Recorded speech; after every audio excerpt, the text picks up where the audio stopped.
corre aqui pro Instagram, beleza? Corre aqui no Instagram que a gente vai começar essa live agora. Valendo. Já começamos, né? Michel. Oi. Um prazer enorme ter você aqui. A gente se conheceu, né, semana passada, em meio à repercussão do teu relato. E eu fiquei muito feliz em conhecer a pessoa que você é, né?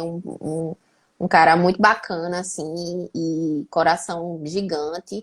Então, são as pessoas que eu trago aqui, são pessoas de confiança. E, assim, eu queria muito te ter aqui para falar um pouquinho sobre esse assunto que a gente tanto comenta e que a gente não cansa de falar, que é saúde mental, né? Que são os problemas que os estudantes de pós-graduação não é que têm passado, e sim, a vida inteira foi assim, né? Desde os primórdios, tanto que a gente vive num ciclo vicioso, né? Então, nossos orientadores muitas vezes são, vamos dizer assim, assediadores porque foram assediados de uma certa forma, né? Abusados na época que eles eram estudantes, e aí ninguém acaba quebrando esse ciclo, e aí vai sempre mais para frente. Então, eu penso assim, sabe, Michel?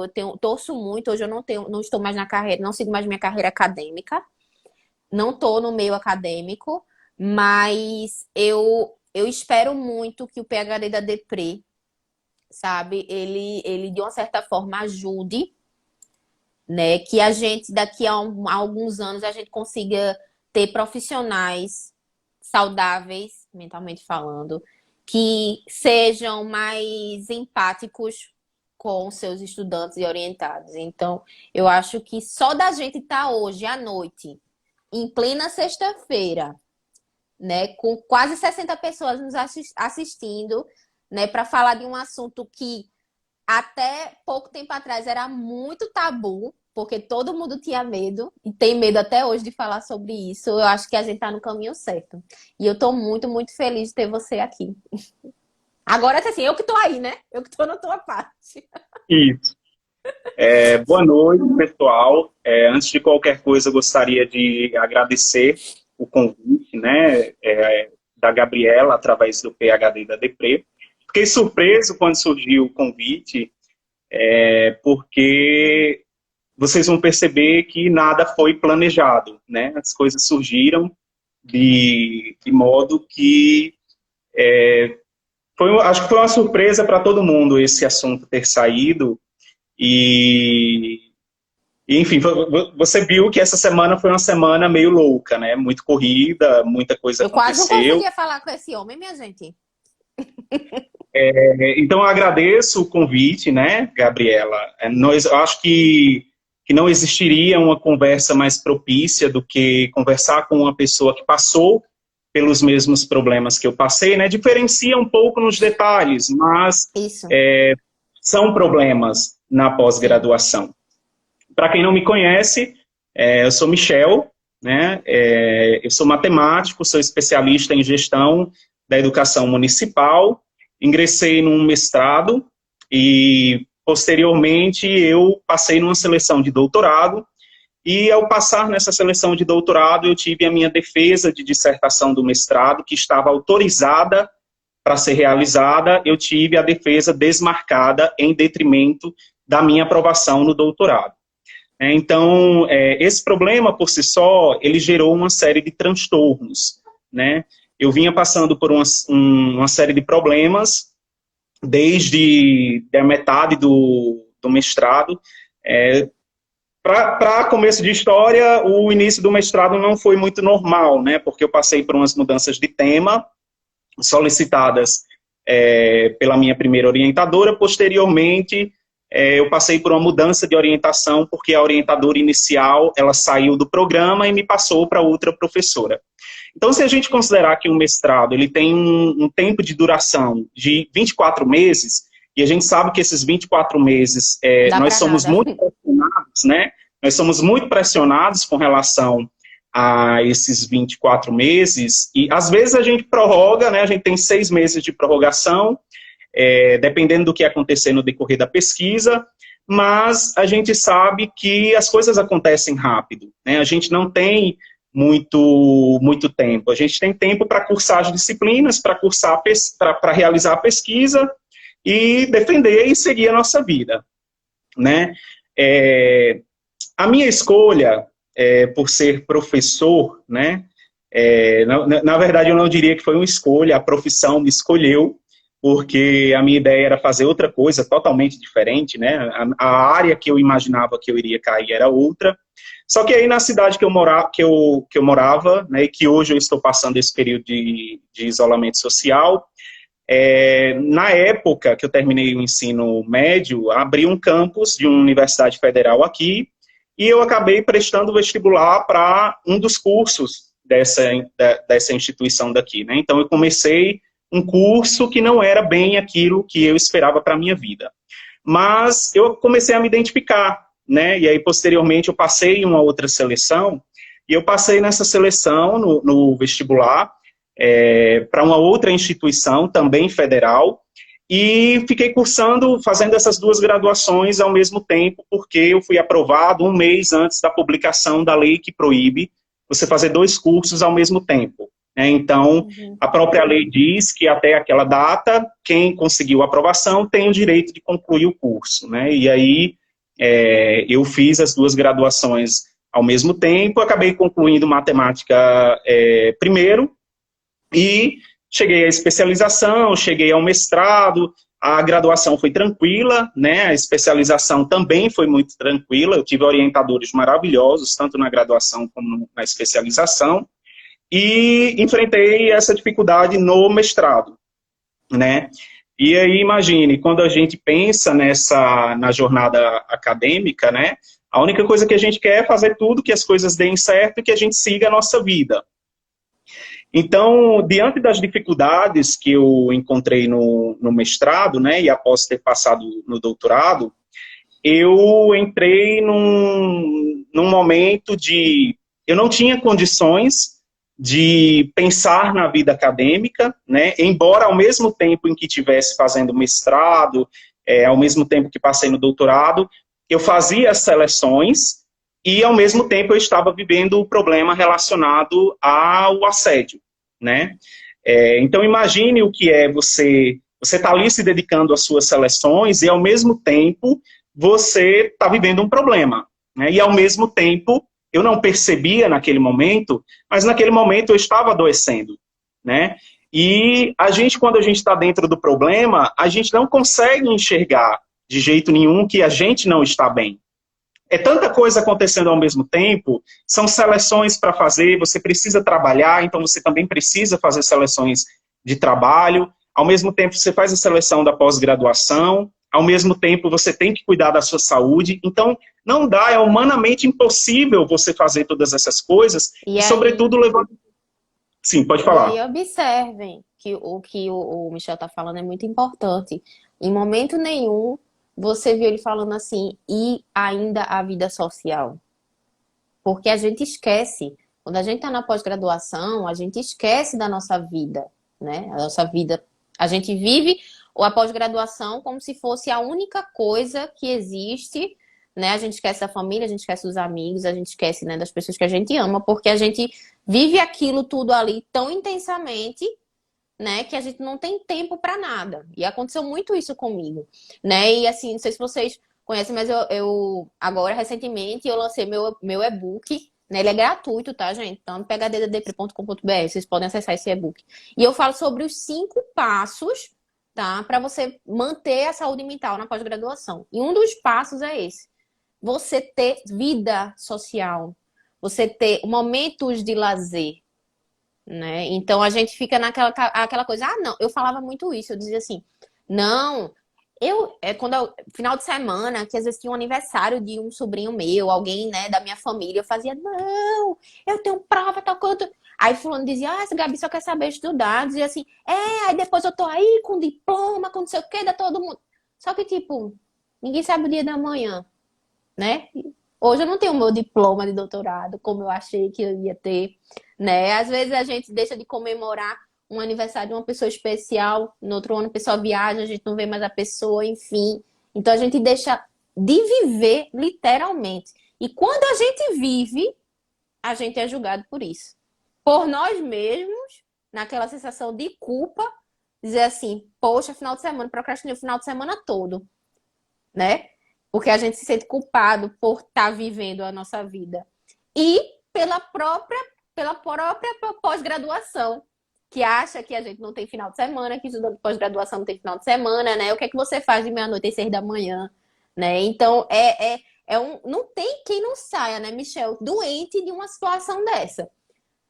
Até os mais fortes, tenho certeza que alguma sequela vai ter. E foi o que aconteceu com você. Você estava ao tempo inteiro rodeado de obrigações e obrigações.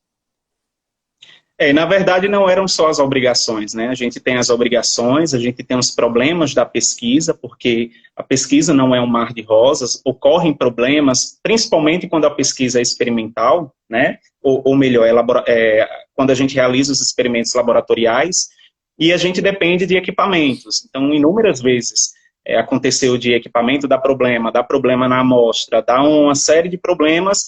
E aí você já tem esses problemas para dar conta. Se surgirem Sim. problemas Os adicionais, imprevistos. a gente fica totalmente sem condições, né?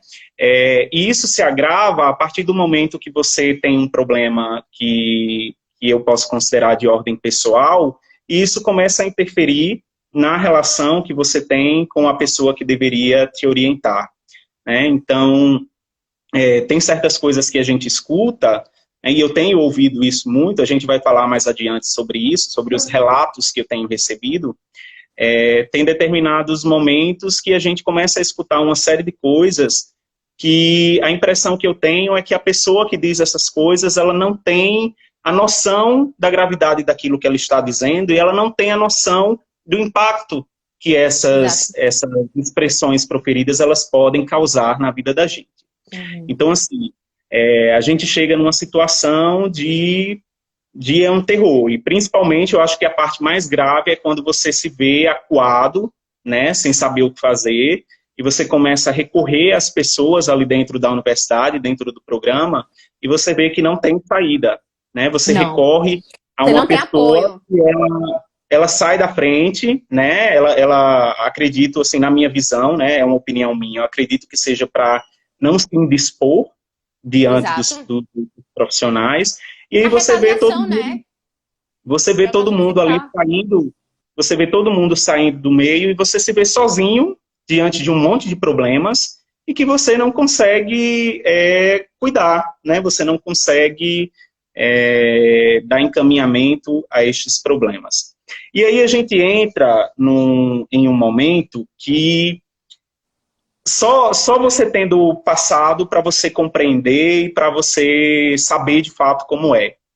Minha própria família, por exemplo, a todo instante a minha família sabia o que estava acontecendo comigo, mas eles não viam. E uma vez que eles não viam, eles não tinham bem a dimensão do problema, né? Eu acho que só quem tem a dimensão é a gente que está vivendo, porque a gente está sentindo aquilo, e também quem já passou, né? Quem já passou, eu acho que compreende, não é à toa que eu tenho recebido tantos relatos, e esses relatos, ou eles se aproximam muito do que aconteceu comigo, ou são situações piores do que a que aconteceu comigo. E um aspecto importante nisso tudo é que a gente começa a adoecer sem perceber, né? Sim. A gente não vai adentrar muito aqui na história, porque é uma história muito, muito extensa, mas aí para quem estiver vendo agora e não estiver entendendo do que a gente está falando, é só ir lá na minha página do Facebook e ler o relato do que E, aconteceu comigo. inclusive, tá lá no blog PhD da Depre, tá? Também. Né? O Michel, até agradeço bastante, autorizou a gente postar lá. Temos uma aba lá que é só de relatos. Então, não só o relato do Michel, mas também tem outros relatos lá que vocês podem ler. Tá? E se você também quiser, você pode entrar em contato com a gente, mandar o seu relato de forma anônima, a gente vai postar de forma anônima, tudo direitinho. Tá? É E importante dar aí, visibilidade. E aí surge esse relato, né? Esse relato surgiu. Eu vou explicar o porquê do surgimento do relato, né? Mas aí para entender a história seria interessante que as pessoas fossem lá e visualizassem.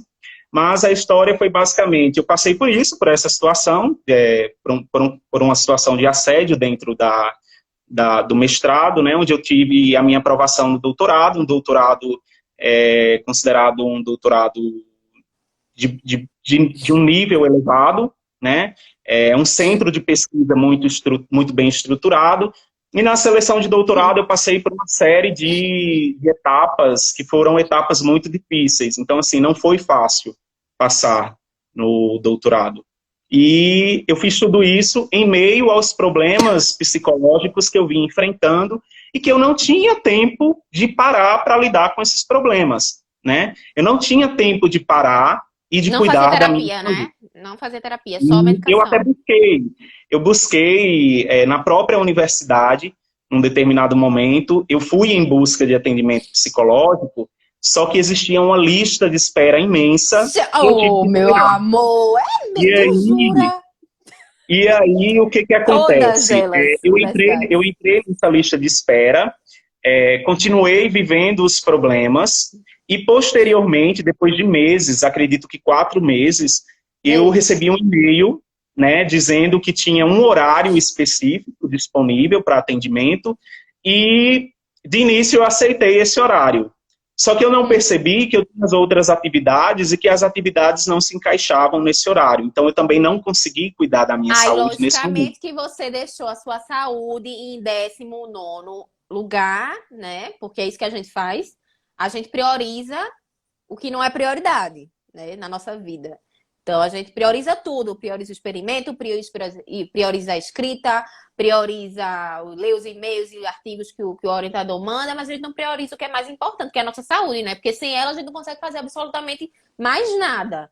Né? Então, isso que você falou, Michel, é extremamente importante, porque por mais que as instituições de ensino elas forneçam esse tipo de suporte psicológico, os alunos não conseguem atendimento. Porque eu consegui uma vez, num milagre de Deus, e sair traumatizada de lá. Porque eu passei 1 hora, mas foi da hora que eu sentei, eu chorava, eu falava tudo que eu estava sofrendo. No final, a psicóloga fez assim. Olhou pro relógio e fez: então, Gabriela, nosso próximo encontro vai ser na semana que vem, mesmo horário, ok? Ok. Tipo, super desleixo, assim, sabe? Parece assim, um atrás da outra, vai vir outro, vai vir outro. Logicamente, não são todos os profissionais, né? Mas quando você conseguir atendimento, né? Quando você consegue atendimento. Então, assim, os programas de pós-graduação deveriam ter uma equipe de psicólogos para atender os estudantes, somente os estudantes de pós-graduação. A demanda é diferente, o tipo de sofrimento é diferente, as dores são diferentes, a luta é diferente. Então, é uma das coisas que eu mais... Ó, sou psicóloga, fator empatia. Demais, demais, Jordana, demais. Assim, logicamente, ela tem vários tipos de análise, enfim, tal. Mas assim, eu senti da parte dela isso. E outra, depois eu consegui conversar com outras pessoas e relataram a mesma coisa. Então, por mais que as instituições forneçam a ajuda não está sendo boa, não está sendo prestativa, né? Então, aí vem é uma coisa que leva a outra, né? Uma coisa que leva a outra. E aí, quando eu procurei, né, o setor de psicologia da universidade, Lindíssimo. a gente se depara com a restrição. Eu entendo que existem outras demandas, mas eu só tinha naquele momento aquele horário disponível. Só que eu tinha outras atividades. Eu precisava estudar, né? Eu precisava me sustentar, né, ao mesmo tempo. Eu precisava dar conta do problema, porque eu precisava defender, eu precisava fazer uma seleção de doutorado em outro estado, onde eu passei quase 3 meses viajando. Às vezes viajava essa semana para fazer uma etapa, voltava. 2 semanas depois viajava novamente, fazia outra etapa, voltava. E não foi um procedimento fácil. né? E aí eu não consegui manter o acompanhamento dentro da universidade, o acompanhamento psicológico, porque as demandas do mestrado, das seleções, o problema em si, o problema psicológico que eu estava enfrentando, eram bem maiores que o restante. E a gente acaba observando, dando prioridade à resolução do problema, né? A gente não tem como escolher uma coisa ou a outra. Uma coisa que me chamou muito a atenção, né? Hoje eu estou num estado psicológico totalmente diferente do que eu estava na época do mestrado, né? Os problemas do mestrado, eles aconteceram mais ou menos começaram a acontecer em 2017 e se intensificaram, chegou ao ápice no início de 2018, no momento de defender, né? Então, eu não percebia isso, mas além de fazer o mestrado, eu fazia uma segunda, fazia não, né? Eu faço uma segunda graduação na mesma instituição. E eu comecei a observar, né, nesse momento, não conseguia entender isso naquele momento, mas comecei a notar posteriormente que eu estava me sentindo indisposto para ir para a universidade, né? Chegava o horário de ir para a universidade, eu não sentia disposição, eu sentia cansaço, eu sentia dor no corpo, uma série de coisas que a gente não entende, né? Por que que a gente está sentindo aquilo. E, às vezes, quando eu chegava dentro da sala de aula para assistir aula, eu começava a ficar agoniado. Era, assim, uma aflição que eu não sabia de onde vinha. E a única coisa que eu queria era que a aula terminasse, isso já na graduação. Era que a aula terminasse e que eu voltasse para a minha casa, né? Posteriormente, eu comecei a fazer terapia a partir do momento que eu vi que eu estava precisando de ajuda psicológica e de ajuda de um profissional. Comecei a fazer terapia e no decorrer da terapia, quando a gente entrou nesse assunto, né, relacionado a tudo que eu sentia, foi aí que eu comecei a entender que eu estava com aversão ao ambiente acadêmico. E aí você poderia me perguntar, de onde, por que essa aversão?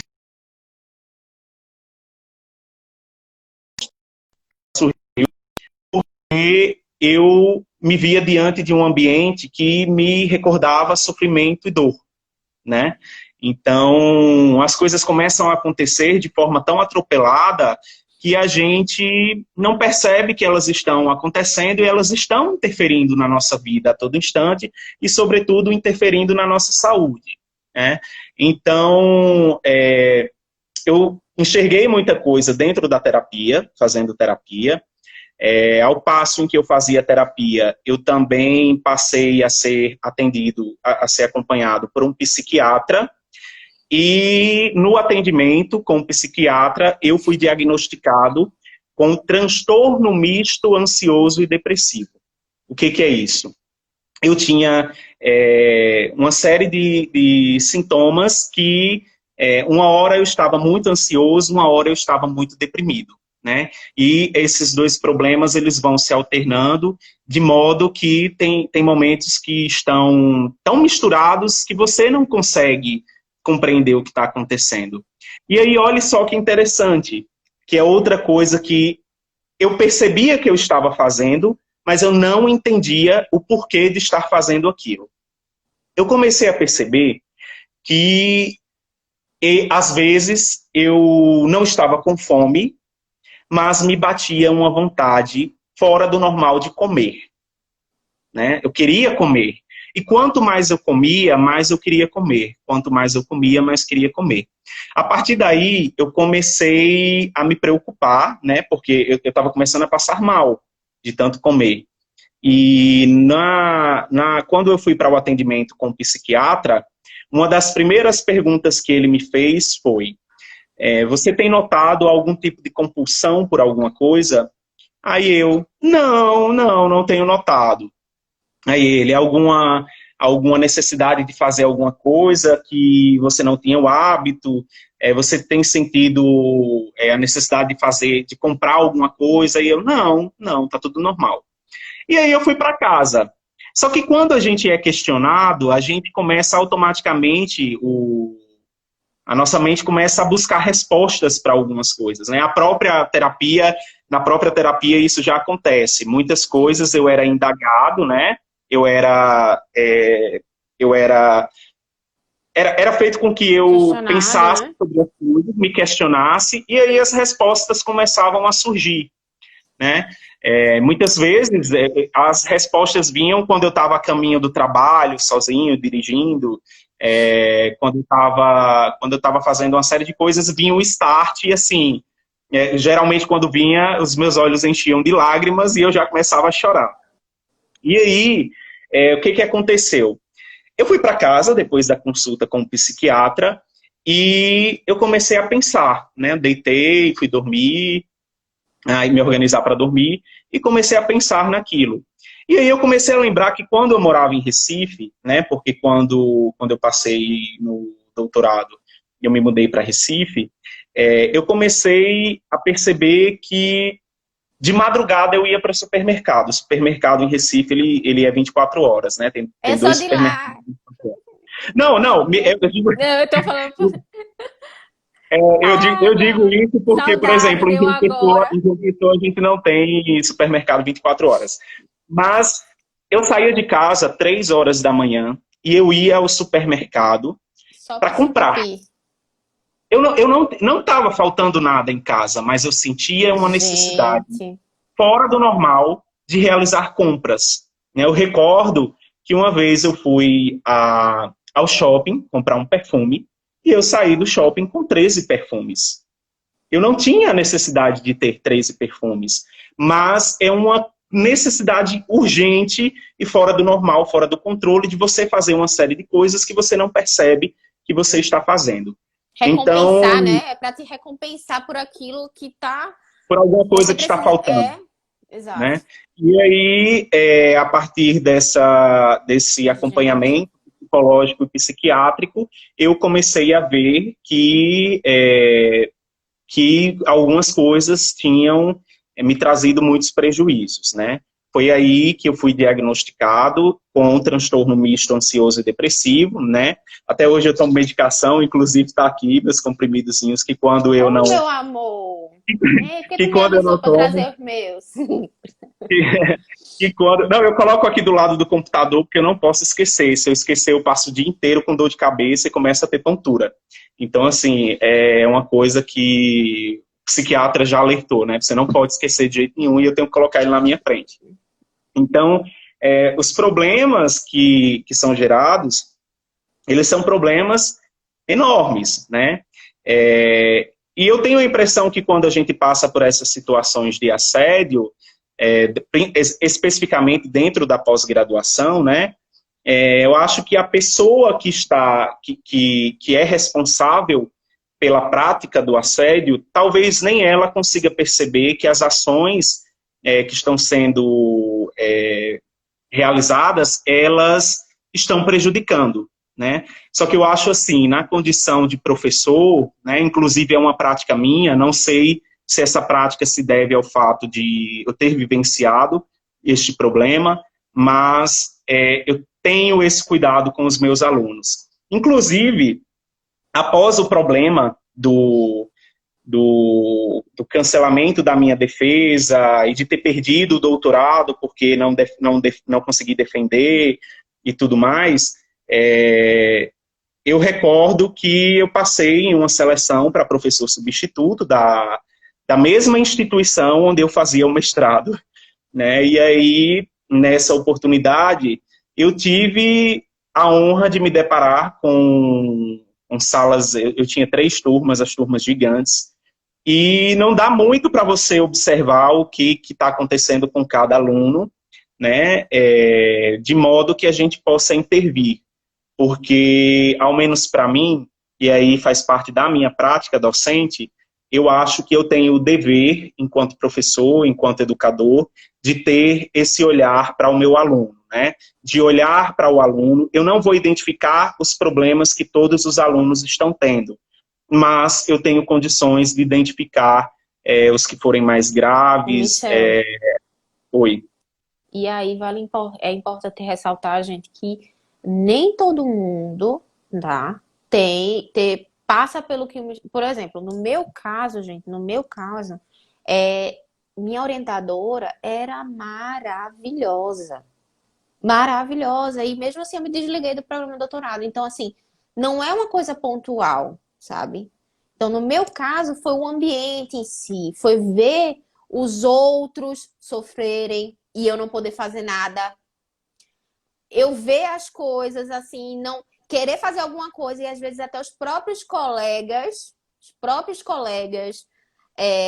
se revoltavam contra um ambiente de competição extremamente tóxico, né? Então, assim, o ambiente todo favoreceu, né, para que eu me desligasse. Não porque foi. Às vezes eu falo e às vezes as pessoas vêm me perguntar aqui, Gabi, sua orientação, sei que eu posto muito meme sobre orientador, porque na maioria dos casos que chegam até mim de relatos são por conta de orientação abusiva.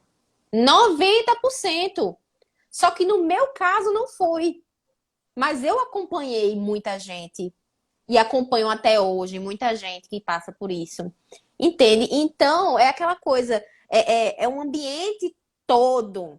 Eu digo que vai desde da própria, vamos dizer assim, da seleção, muitas vezes, que muitos programas, uma seleção injusta ou uma seleção extremamente pesada, que leva todo mundo à loucura, até a defesa, passando por qualificação e disciplina, né? Os colegas, cada um querendo ser melhor que o outro e puxar o tapete do outro. Então, não é normal, né? Não é normal. Então, assim, levantar essa bandeira de que existem sim profissionais que estão aí, assim como o Michel falou. Ele pegou uma experiência dele e ele não tá transmitindo o que ele passou para outras pessoas. Que é isso que a gente tem que fazer. E assim, e às vezes eu vejo algumas pessoas dizendo assim, quando eu for orientador, quando eu for professor, Michel, muita gente fala isso, eu vou fazer pior. Já vi muita gente, muito seguidor do PHD Deprê falar isso, entendeu? Então, assim, a gente precisa, de uma certa forma, encerrar esse ciclo, sabe? E é o que você está fazendo. Até vi aqui uma menina que falou que foi sua aluna. Ela Ó, foi a minha menina aluna. falou, é a Suênia? Melhor professor do É, substituto, saudades. Então, assim, é isso que a gente tem que fazer pelas pessoas, né? Então, eu fico tão feliz quando alguém chega para mim e diz assim, meu programa é maravilhoso, gente. Tem gente até que fica questionando, sabe? Diz assim, meu Deus, vocês estão falando mesmo da pós-graduação, porque lá no meu programa é maravilhoso. Lógico, era para ser tudo assim, né? Pressão tem que ter? Tem, porque é pós-graduação. Tem que ser pesado? Tem, mas não pode ser desumano. É isso. e aí, o que que eu começava a observar? Eu cheguei dentro da sala de aula e eu percebia, por exemplo, alunos que tinham acabado de ver um assunto, né? Eu me tirava a aula, o aluno tinha acabado de ver o assunto, só que quando eu terminava, ele demonstrava saber tudo, só que quando chegava na prova, ele não conseguia dar um passo, né? Ora, se eu sou o professor e eu estou ali ministrando aquela aula, e no momento da avaliação eu percebo que aquele aluno não conseguiu dar aquele passo, não conseguiu traduzir ali tudo aquilo colocar em prática que ele entendeu, porque a avaliação também é um instrumento de diagnóstico, né? A avaliação, ela traz muita informação para a gente. Muitas vezes há situações onde a avaliação, ela falha um pouco, mas ela traz uma informação muito importante para a gente. E aí eu cheguei para essa pessoa, para esse aluno, essa aluna, e eu perguntei, tá tudo bem com você? Eu nem precisei perguntar outra coisa, eu só precisei perguntar se estava tudo bem. E aí a pessoa relatou que não estava, que estava passando por uns problemas e tudo mais. Então eu acho assim, que na condição de professor, né, a minha função, e a função, na minha visão, a função de qualquer outro, ela não é única e exclusivamente lecionar. Né? Eu também tenho condições de identificar problemas, eu não vou identificar todos, mas um aluno que eu consigo alcançar já é um resultado fantástico, porque já é uma pessoa que você tira de uma situação muitas vezes de vulnerabilidade, de problemas psicológicos, e você coloca em uma posição no qual ele consiga dar encaminhamento à sua vida. E me deparei com outros alunos que tinham problemas graves lembro perfeitamente que eu tive uma aluna, né, eu pedi um trabalho apresentado, e no momento de apresentar, a aluna sumiu da sala. Ela saiu assim desesperada, né? E aí depois eu conversei com ela e eu disse, tá tudo bem? Você quer falar sobre alguma coisa? E aí a disciplina foi caminhando, né? A disciplina caminhou, chegou num determinado momento, eu dei o suporte que eu acho que na condição de professor eu deveria dar. E quando chegou ao final da disciplina, a gente fez uma roda de conversa, né, onde a gente discutia, debatia aqueles assuntos. E, para minha surpresa, essa pessoa foi a pessoa que mais se destacou nas apresentações, ao final da disciplina, dessa mesma disciplina. O episódio foi no início, isso aconteceu ao final da disciplina. E aí, à medida que eu via a pessoa, aquele estudante falar, aquilo me enchia de alegria, porque eu via que, de alguma forma, eu tinha conseguido tocar aquele aluno e eu tinha conseguido contribuir para que ele saísse daquele momento de problemas e acreditasse no potencial dele. Então, eu acho que a função do professor, seja ele professor, orientador, ela jamais deve ser de tecer críticas ao aluno. Né, críticas no sentido de colocar o aluno para baixo. Pejorativas, né? De colocar, de humilhar. Eu não preciso dizer ao meu aluno que ele não tem capacidade. Eu não preciso dizer ao meu aluno que ele não tem perfil de pesquisador, que nada do que ele faz presta. Eu não preciso dizer isso para o meu aluno. Por quê? Porque isso não vai contribuir em nada para o desenvolvimento do aluno. Muito pelo contrário, né, Michel? Muito pelo contrário. E uma vez que eu sou, principalmente se eu sou servidor público, principalmente aí eu não deveria fazer isso. Porque como servidor público, eu tenho que servir ao público, eu tenho que ser útil à sociedade, eu tenho que trazer resultados positivos para ela. E eu acho que qualquer pessoa, ela tem condições de compreender que aquilo que ela está fazendo não está surtindo efeitos positivos, né? Que a postura adotada não deve ser aquela. Se você, enquanto professor, está com algum problema e se você acha que a solução é essa, eu acho que é necessário se tratar antes de você fazer com que a outra pessoa também adoeça, porque foi isso que eu vi acontecer. A gente acaba adoecendo. Então, é muito interessante, é muito importante que a gente compreenda isso. Que como professor ou como orientador, eu estou falando professor porque é a minha profissão, né? Que a gente tenha esse olhar e que a gente saiba aquilo que a gente está falando, quais são os efeitos que aquilo pode surtir e tudo mais. Outra coisa que eu não sou adepto, em hipótese alguma, é de fazer exposições de aluno. Eu acho que você pode fazer uma crítica construtiva, né, direcionada ao aluno, de modo que essa crítica venha, de fato, a contribuir. Né? Que com aquela crítica você consiga mostrar para o aluno o caminho, e aí está o papel da orientação. A orientação ela serve para isso, para orientar o aluno no teu percurso, né, até aquele objetivo. Eu acho que o papel da orientação é justamente esse, levar o aluno, conduzi-lo a um determinado objetivo. E o objetivo a gente sabe qual é, né? É desenvolver a pesquisa, é alcançar os resultados. Como pode? Eu oriento Gabriela, né? E a todo instante eu só sei tecer críticas a Gabriela, nada do que Gabriela faz presta, Gabriela não tem perfil de pesquisadora, não tem perfil de professora. Gabriela é questionada, eu questiono a Gabriela. Gabriela, quem fez tua seleção? Porque para você ter passado só pode não ter sido você. Então, essas críticas, esse tipo de postura, não é uma postura construtiva, né? Isso não vai auxiliar a Gabriela em nada. Gabriela não vai conseguir dar um passo, né, se isso acontecer. E isso é algo que é muito óbvio.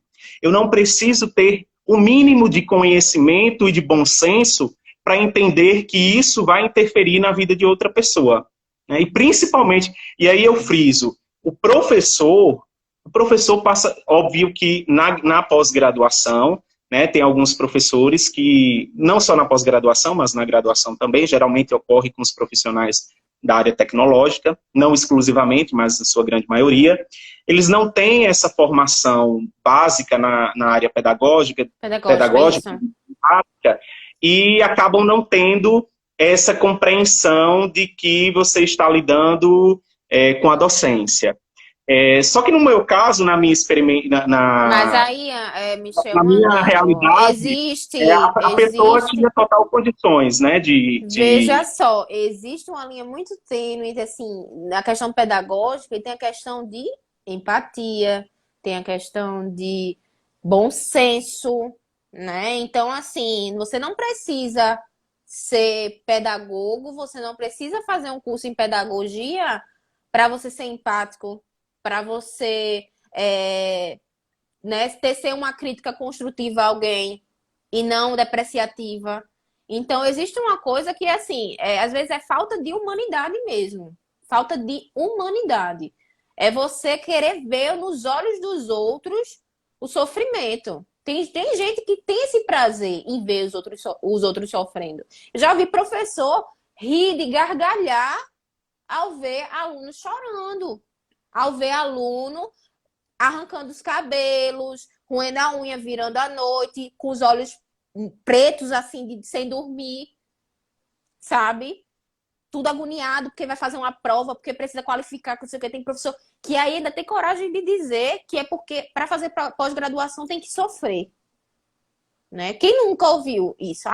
E outra coisa, vai até um comentário, que se você reclama, que se você faz feito o que a gente está dizendo aqui, que o ambiente é assim, assim, que é tóxico, é isso, vai ter muita gente que diz assim, é mimimi desse povo, é geração manteiga. Eu escutei exatamente isso, né? Vocês são geração manteiga. Na minha época era muito pior, porque isso, e vocês são manteiga.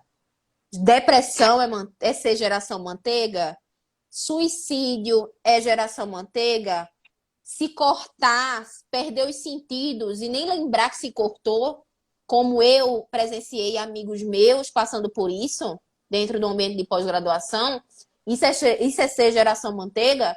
Então, se for, eu sou geração manteiga, então. Entendeu? Então, assim, é falta de humanidade mesmo de algumas pessoas, né? Gente, o que tem de comentário aqui, Michel? E não estou conseguindo mais acompanhar. Não está conseguindo acompanhar, né? E aí, veja como é interessante isso que a gente está discutindo. Por exemplo, nesse momento, eu sei tudo, eu tenho uma clareza hoje de tudo que eu vivi, né? Naquele momento eu não sabia o que estava acontecendo porque eu estava preocupado em terminar, né? Em concluir e seguir a minha vida. Mas hoje eu tenho total clareza de tudo aquilo que acontecia e consigo identificar, a terapia me ajudou muito nisso, identificar alguns pontos com relação a comportamento e tudo mais. Não sou um psicólogo, mas a gente adquire essa habilidade de perceber algumas coisas, né? E aí eu acho exatamente isso, que na condição de professor a gente tem essa missão de conduzir o aluno dentro de uma positividade, né?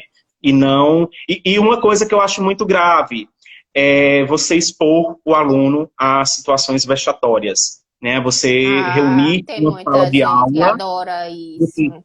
Você reunir uma sala de aula e você dizer na frente de todo mundo que aquilo que um determinado aluno faz não presta, né? Isso é muito grave. Imagine como você fica, né? Se você não quer voltar nem no outro dia para assistir uma aula. Quem é que quer passar por esse tipo de situação e no dia você passa por uma situação vexatória hoje e amanhã você vai voltar lá para você olhar para a cara de todo mundo, você não vai querer fazer isso, né? Uma coisa também que tem me chamado a atenção, aí eu vou voltar nesse momento lá para o relato, né? Porque todo mundo deve estar se perguntando como que surgiu o relato. E aí aconteceu o seguinte, eu fui professor substituto, né, meu contrato finalizou, eu passei um tempo parado, sem pensar na pós-graduação, né? Eu fiquei cuidando da minha saúde durante esse tempo, e aí quando eu vi que eu estava pronto, né, eu passei a fazer novas seleções, né? Fiz caladinho na minha, assim como eu fiz Geralmente, quando eu faço minhas seleções, eu evito falar que estou fazendo, eu falo quando sai o resultado. E aí, eu fiz essas seleções, né?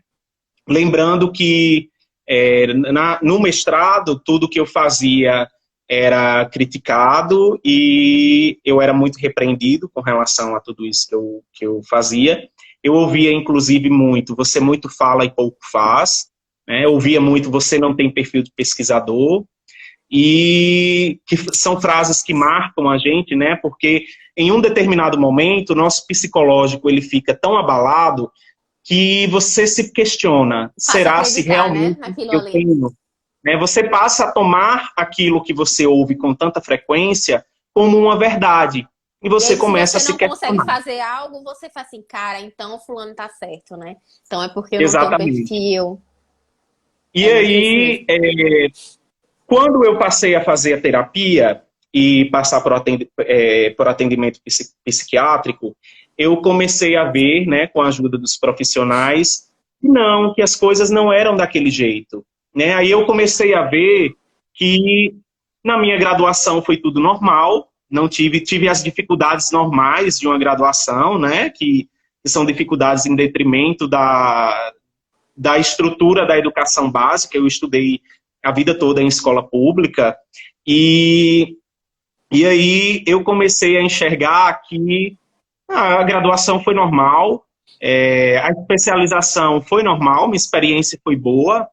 Cheguei no mestrado e encontrei essa dificuldade. Eu cheguei a fazer um semestre no doutorado, o meu orientador era um pai.